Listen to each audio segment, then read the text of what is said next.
forever on fire. ಅನೇಕ ಸಚಿವರಿಗೆ ಜವಾಬ್ದಾರಿ ಕೂಡ ಕೊಟ್ಟಿತ್ತು.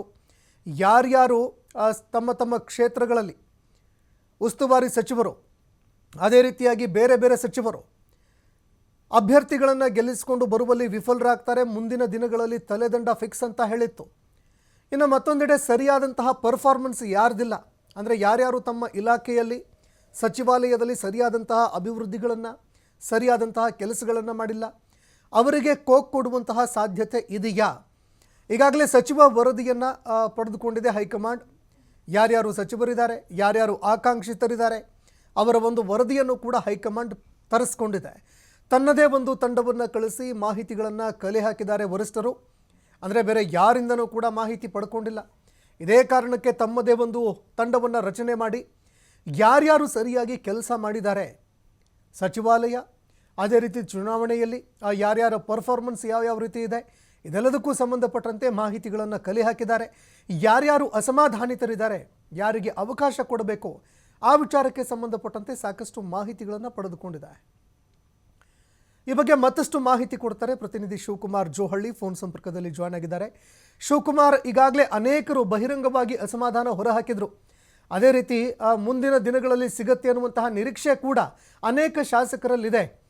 ಹೀಗಾಗಿ ಸಚಿವ ಸಂಪುಟ ಪುನಾರಚನೆ ಫಿಕ್ಸ್. ಹಾಗಾದರೆ ಒಂದು ವೇಳೆ ಅವಕಾಶ ಸಿಕ್ಕರೆ ಯಾರ್ಯಾರಿಗೆ ಅವಕಾಶ ಸಿಗಬಹುದು, ಕೈ ತಪ್ಪಿದ್ದೇ ಆದರೆ ಯಾರ್ಯಾರಿಗೆ ಸಚಿವ ಸ್ಥಾನ ಕೈ ತಪ್ಪಬಹುದು, ಈ ಬಗ್ಗೆ ಮತ್ತಷ್ಟು ಮಾಹಿತಿ ಕೊಡೋದಾದ್ರೆ?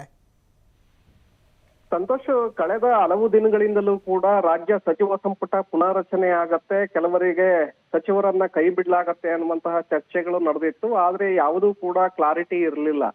ಆದ್ರೆ ನಿನ್ನೆ ಡಿ.ಕೆ. ಶಿವಕುಮಾರ್ ಅವರು ಕಾರ್ಯಕ್ರಮವೊಂದರಲ್ಲಿ ಇದ್ರ ಬಗ್ಗೆ ಸುಳಿವನ್ನ ಕೊಟ್ಟಿದ್ದಾರೆ.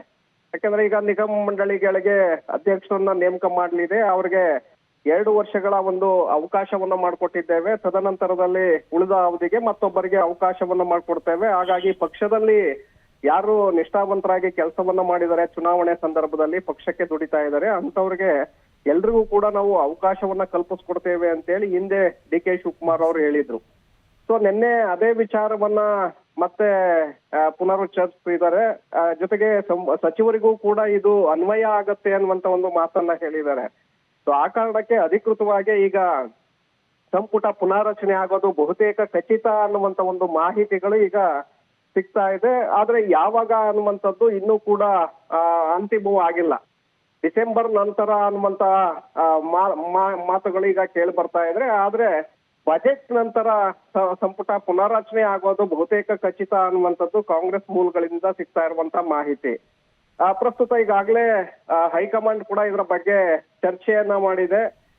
ಸಂಪುಟದಲ್ಲಿ ಕೆಲವರನ್ನ ಕೈ ಬಿಟ್ಟು ಹೊಸಬರಿಗೆ ಅವಕಾಶವನ್ನ ಮಾಡಿಕೊಡ್ಬೇಕು, ಮತ್ತೆ ಸಂಪುಟದಲ್ಲಿ ಕೈ ಬಿಡ್ಬೇಕಾದ್ರೆ ಅವರ ವರ್ಕ್ ಪರ್ಫಾರ್ಮೆನ್ಸ್ ಯಾವ ರೀತಿ ಆಗಿದೆ, ಮತ್ತೆ ಪಕ್ಷಕ್ಕೆ ಅವರ ಕೊಡುಗೆ ಏನು, ಇದರ ಬಗ್ಗೆ ವರಿಷ್ಠರು ಕೂಡ ಮಾಹಿತಿಗಳನ್ನ ಕಲೆಕ್ಟ್ ಮಾಡಿದ್ದಾರೆ.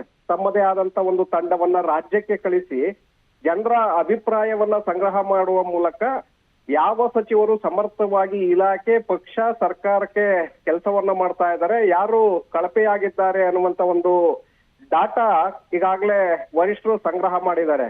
ಮುಖ್ಯಮಂತ್ರಿಗಳು, ಉಪಮುಖ್ಯಮಂತ್ರಿಗಳ ಜೊತೆ ಕೂಡ ಇದರ ಬಗ್ಗೆ ಈಗಾಗಲೇ ಚರ್ಚೆಯನ್ನ ಮಾಡಿದ್ದಾರೆ. ಅಂತಿಮವಾಗಿ ಸಂಪುಟ ಪುನರ್ರಚನೆ ಮಾಡುವ ಮೂಲಕ ಸುಮಾರು ಜನ ಈಗಾಗಲೇ ಯಾರನ್ನ ಕೈ ಬಿಡಬಹುದು ಅನ್ನುವಂತ ಮಾತುಗಳು ಕೂಡ ಈಗಾಗಲೇ ಬರ್ತಾ ಇದ್ರೆ. ಅದರಲ್ಲಿ ಹಿರಿಯ ಸಚಿವರಾಗಿರುವಂತ ಆರ್.ಬಿ. ತಿಮ್ಮಾಪುರ, ಹಾಗೆ ಕೆ.ಎಚ್. ಮುನಿಯಪ್ಪ, ಜೊತೆಗೆ ಡಿ. ಸುಧಾಕರ್, ಕೆ. ವೆಂಕಟೇಶ್, ರಹೀಂ ಖಾನ್ ಸೇರಿದಂತೆ 7-8 ಸಚಿವರನ್ನ ಕೈ ಬಿಡ್ಲಾಗತ್ತೆ ಅನ್ನುವಂತ ಒಂದು ಮಾಹಿತಿಗಳು ಕೂಡ ಈಗಾಗಲೇ ಬರ್ತಾ ಇದೆ. ಮುನಿಯಪ್ಪ ಅವರನ್ನ ಕೈ ಬಿಟ್ಟು ಅವರ ಪುತ್ರಿ ರೂಪಾ ಶಶಿಧರ್ ಅವ್ರಿಗೆ ಅವಕಾಶವನ್ನ ಮಾಡಿಕೊಡ್ಬೇಕು. ಆ ಕಡೆ ಲಕ್ಷ್ಮೀ ಹೆಬ್ಬಾಳ್ಕರ್ ಅವರನ್ನು ಕೂಡ ಸಂಪುಟದಿಂದ ಕೈ ಬಿಟ್ಟು ಬೆಳಗಾವಿ ಜಿಲ್ಲೆಯಲ್ಲಿ ಲಕ್ಷ್ಮಣ್ ಸವದಿ ಅವರಿಗೆ ಅವಕಾಶವನ್ನ ಮಾಡಿಕೊಡ್ಬೇಕು ಅನ್ನುವಂತ ಚರ್ಚೆಗಳು ಈಗಾಗಲೇ ಕಾಂಗ್ರೆಸ್ ವಲಯದಲ್ಲಿ ನಡೀತಾ ಇದೆ. ಈ ಕಡೆ ಮುನಿಯಪ್ಪ ಅವ್ರಿಗೆ ಅವಕಾಶ ಮಿಸ್ ಆದ್ರೆ ಅವರ ಕುಟುಂಬದ ಮಗಳಿಗೆ ಅವಕಾಶವನ್ನ ಮಾಡಿಕೊಡುವ ಮೂಲಕ ಅವರ ಅಸಮಾಧಾನ ಏನಿರುತ್ತೆ ಅದನ್ನ ನಾವು ಪರಿಹರಿಸಬಹುದು ಅನ್ನುವಂತ ಯೋಚನೆ ಕಾಂಗ್ರೆಸ್ ನಾಯಕರಲ್ಲಿ ಇದ್ದಂತೆ ಕಾಣಿಸ್ತಾ ಇದೆ.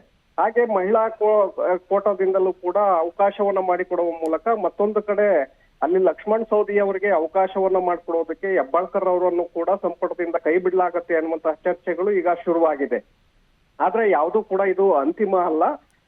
ಕೊನೆಯ ಕ್ಷಣದಲ್ಲಿ ಯಾರನ್ನ ಬಿಡ್ಲಾಗತ್ತೆ ಅನ್ನುವಂಥದ್ದನ್ನ ನೋಡ್ಬೇಕಾಗತ್ತೆ. ಜೊತೆಗೆ ಈಗಾಗಲೇ ಹಲವರು ಹಿರಿಯ ಶಾಸಕರು ಬಹಿರಂಗವಾಗಿ ತಮ್ಮ ಅಭಿಪ್ರಾಯಗಳನ್ನ ಬೇಡಿಕೆಗಳನ್ನ ಈಗಾಗಲೇ ಮುಂದಿಡ್ತಾ ಇದ್ದಾರೆ. ಅದರಲ್ಲಿ ನರೇಂದ್ರ ಸ್ವಾಮಿ ಅವರು ಈಗಾಗಲೇ ಬಹಿರಂಗವಾಗಿ ಹೇಳಿಕೆಗಳನ್ನ ಕೊಡ್ತಾ ಇದ್ದಾರೆ. ನಾವು ಕೂಡ ಸಚಿವ ಸ್ಥಾನದ ಆಕಾಂಕ್ಷಿ, ನಮ್ಮನ್ನು ಕೂಡ ಮಾಡಬೇಕು, ಹಲವು ವರ್ಷಗಳಿಂದ ನಾವು ಪಕ್ಷಕ್ಕೆ ನಿಷ್ಠಾವಂತರಾಗಿ ಕೆಲಸವನ್ನ ಮಾಡ್ತಾ ಇದ್ದೇವೆ ಅಂತೇಳಿ ಈಗಾಗಲೇ ಅಭಿಪ್ರಾಯವನ್ನ ಹೊರಗೆ ಹಾಕಿದ್ದಾರೆ. ಮುಂಚೂಣಿಯಲ್ಲಿ ಈಗ ಸಂಪುಟದಲ್ಲಿ ಕೆಲವರನ್ನ ಕೈ ಬಿಟ್ಟಿದ್ದೆ ಆದ್ರೆ ಆಗ ನರೇಂದ್ರ ಸ್ವಾಮಿ, ಪ್ರಸಾದ್ ಅಬ್ಬಯ್ಯ, ಅಜಯ್ ಸಿಂಗ್ ಜೊತೆಗೆ ಮಾಗಡಿ ಬಾಲಕೃಷ್ಣ ಇವರಿಗೆ ಅವಕಾಶವನ್ನ ಮಾಡಿಕೊಡುವಂತ ಸಾಧ್ಯತೆಗಳಿದೆ. BK ಹರಿಪ್ರಸಾದ್ ಅಥವಾ ಬೇಳೂರು ಗೋಪಾಲ್ ಕೃಷ್ಣ ಇಬ್ಬರಲ್ಲಿ ಒಬ್ಬರಿಗೆ ಅವಕಾಶವನ್ನ ಮಾಡಿಕೊಡುವಂತ ಸಾಧ್ಯತೆಗಳು ಕೂಡ ಇದೆ. ಶಿವಮೊಗ್ಗದಲ್ಲಿ ಭದ್ರಾವತಿ ಸಂಗಮೇಶ್ ಅವರಿಗೆ ಹಿರಿಯ ಶಾಸಕರು, ಅವರಿಗೆ ಅವಕಾಶವನ್ನ ಮಾಡಿಕೊಡ್ಲಾಗತ್ತೆ. ಹಾಗೆ ಪ್ರಸಾದ್ ಅಬ್ಬಯ್ಯ ಅಥವಾ ಬಂಗಾರಪೇಟೆ ನಾರಾಯಣ ಸ್ವಾಮಿ ಇಬ್ಬರಲ್ಲಿ ಒಬ್ಬರಿಗೆ ಅವಕಾಶವನ್ನ ಕಲ್ಪಿಸ್ಕೊಡ್ಲಾಗತ್ತೆ ಅನ್ನುವಂತ ಮಾತುಗಳು ಈಗಾಗಲೇ ಕೇಳಿ ಬರ್ತಾ ಇದೆ. ಸಂತೋಷ್, ಧನ್ಯವಾದಗಳು ಶಿವಕುಮಾರ್ ನಿಮ್ಮೆಲ್ಲ ಮಾಹಿತಿಗೆ.